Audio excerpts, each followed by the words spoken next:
Ahojte všetci, volám sa Peťo Jurík, som z Košic a moje dnešné zamyslenie sa nad Božím slovom je na tému chvála a vďaka naproti Bohu.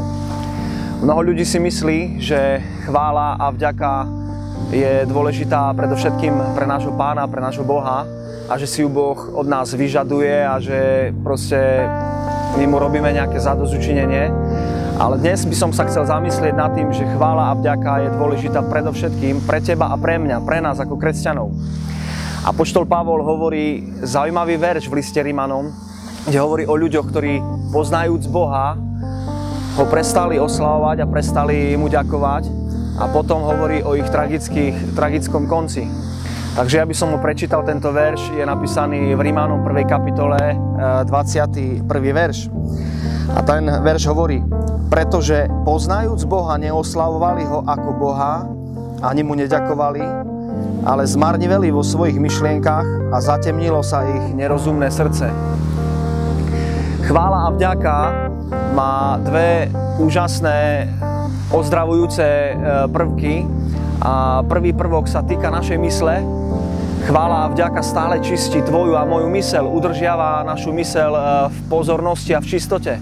Títo ľudia, keď prestali chváliť a oslavovať Boha, stalo sa to, že zmarniveli v svojich myšlienkach. Ak prestávame chváliť Boha, do našej mysle prichádzajú marnivé, bezbožné, hriešné myšlienky. Ale chvála a vďaka nám myseľ čistí. Druhý úžasný prostriedok očistujúci sa týka nášho srdca. Chvála a vďaka očisťuje naše srdce, udržiava ho duchovne v dobrej kondičke, je zdravé a zabraňuje, aby do srdca prichádzala temnota.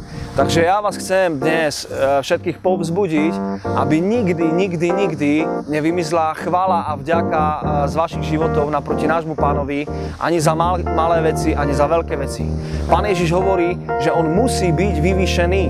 A to vyvýšenie je trojaké. Prvé vyvýšenie je, že bol vyvýšený na kríži. Sláva Bohu za to. Druhé vyvýšenie je, keď ho Boh Otec zobral z mŕtvych staní do neba.